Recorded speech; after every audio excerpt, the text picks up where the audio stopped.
इमरान खान साहब की बहनों से एक सवाल पूछवाया गया कि जनाब दुनिया भर में आसिम मुनीर का शुक्रिया अदा किया जा रहा है, पाकिस्तान का शुक्रिया, पाकिस्तान के ट्रेंड चल रहे हैं, तो आप इसके बारे में क्या कहती हैं?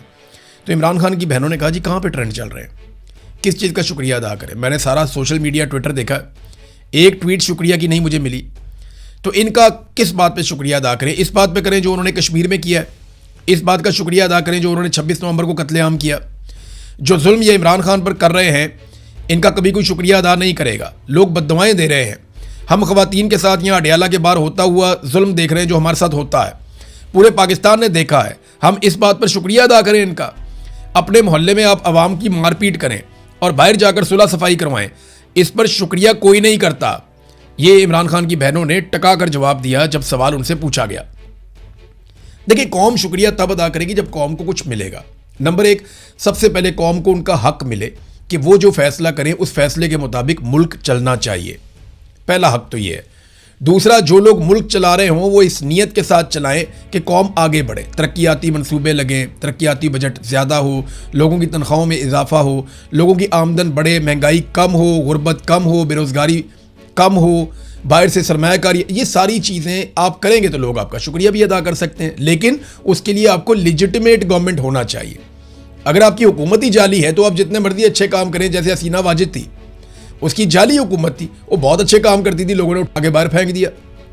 तो लोगों को, एक तो हुकूमत लोगों की होनी चाहिए कि लोगों की बनाई हुई हुकूमत बैठी हो और फिर वो लोगों की खिदमत करे, तो फिर एक रिलेशन बनता है लोगों में और गवर्नमेंट के अंदर। यहाँ आसिम मुनीर साहब ने 2023 में ताजरों से एक मुलाकात की थी जब ये गल्फ ममालिक के विजिट वगैरह कर रहे थे। तो उस वक्त आसिम मुनीर साहब ने कुछ दावे किए थे। एक फील्ड मार्शल, आसिम मुनीर उस वक्त नहीं थे फील्ड मार्शल, तो इन्होंने कहा था 1 साल के अंदर पाकिस्तान की इकॉनमी मुकम्मल तौर पर दुरुस्त हो जाएगी और पाकिस्तान तरक्की की मनाजिल तय कर जाएगा 1 साल के अंदर, और 1 साल बाद एक बिल्कुल डिफरेंट पाकिस्तान होगा। ये उन्होंने ताजरों से बातें करते हुए आसिम मुनीर साहब ने कहा था। इन्होंने दावा किया कि मैं अरब ममालिक से होकर आया हूं, $100 अरब मैं अरब ममालिक से लेकर आ रहा हूं, $50 अरब सऊदी अरब देगा और उसमें से $25 अरब अपने कौमी खजाने में, यानी अपने जो रिजर्व्स हैं उनके अंदर रखे जाएंगे, और ये सारा पैसा सरमायाकारी के तौर पे आएगा, ये कर्जा नहीं होगा, ये पैसा पाकिस्तान में इस्तेमाल होगा। लेकिन इसके बावजूद अभी तक आसिम मुनीर साहब ने जब ये बात की थी, अब 4 साल हो गए इस बात को, लगभग 3.5 साल, 1 रुपए की इन्वेस्टमेंट नहीं लेकर आए। बल्कि यूएई ने जो हमें पैसे दिए थे उन्होंने वापस मांग लिए, और वो पैसे वापस करने के लिए हमने सऊदी अरब से कर्जा ले लिया। और अभी तक मौजूदा जो रजीम है इसने अवाम को आगाह ही नहीं किया कि सऊदी अरब से जो हमने कर्जा लिया है उसका मुआहदा क्या है, उसका सूद कितना है, उसके ऊपर हमने कितना इंटरेस्ट पे करना है, ये भी पाकिस्तानी कौम को नहीं बताया। और उसके बदले में हमने सऊदी अरब को दिया क्या कि जब तक ये पैसे आपके हमारे पास रहेंगे उतने अरसे में हम अपना जो है फौज या अपने हथियार जो है वो हम सऊदी अरब में भेज रहे हैं। हमने ये भी किया ना। तो वो मुआहदा क्या है? ना दिफाई मुआहदा हमने देखा, ना हमने वो मुआहदा देखा जिसमें पाकिस्तान ने सऊदी अरब से कर्जा लिया है, वो पैसा लिया है, किस बुनियाद पे लिया है, किस तरह वापस करना है, उसके ऊपर कितना सूद पड़ेगा, ये हमें नहीं पता, ना हमें कोई बता रहा है।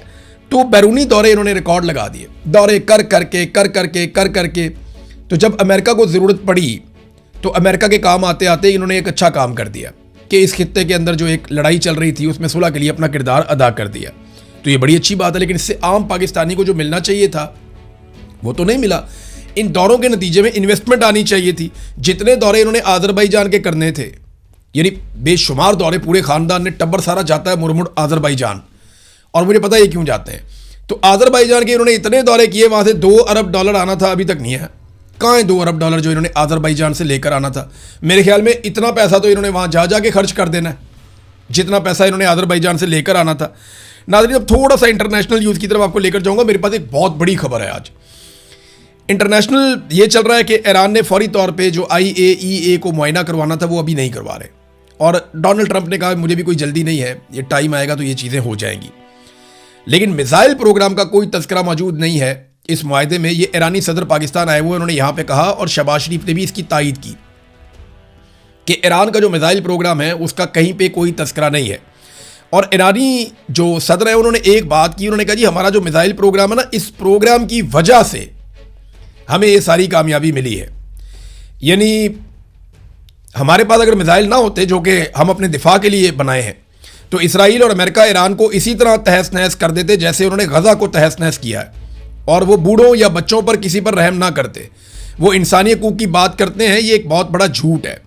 अगर हम अपना दिफा ना कर सकते तो वो यकीनन हमारे मुल्क पर कोई रहम ना दिखाते और हमारी ताकत को तबाह कर देते। इसलिए हम किसी भी सूरत में अपनी दिफाई सलाहियतों पर कभी कोई मुज़ाकरात नहीं करेंगे।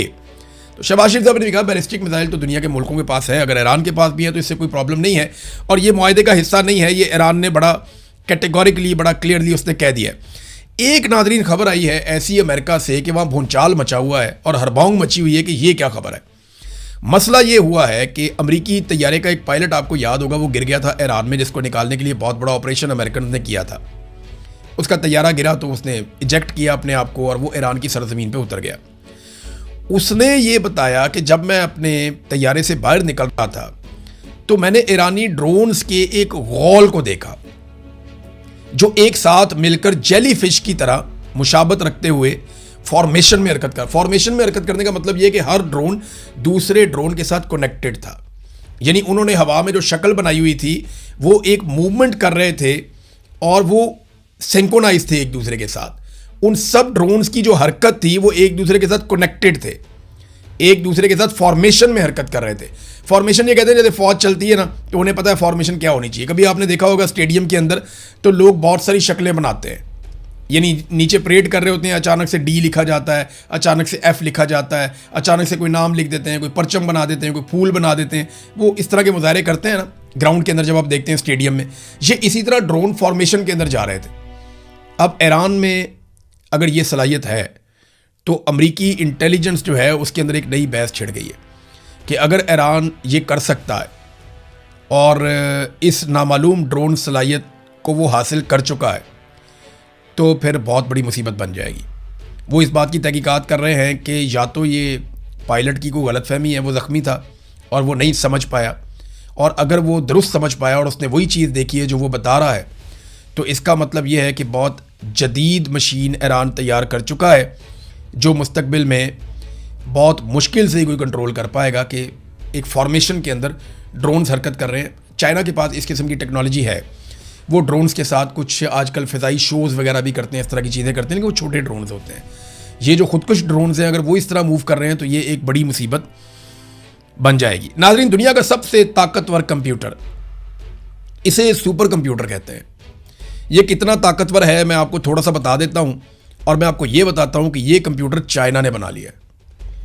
दुनिया का जो इससे पहले सबसे ताकतवर कंप्यूटर था वो अमेरिका के पास था। अमेरिका के पास हमेशा से दुनिया का सबसे ताकतवर कंप्यूटर था, और चाइना ने इससे पहले 2017 में एक सुपर कंप्यूटर बनाया था, लेकिन चाइना ने उसमें बहुत सारा सामान चाइना के बाहर से मंगा के लगाया हुआ था।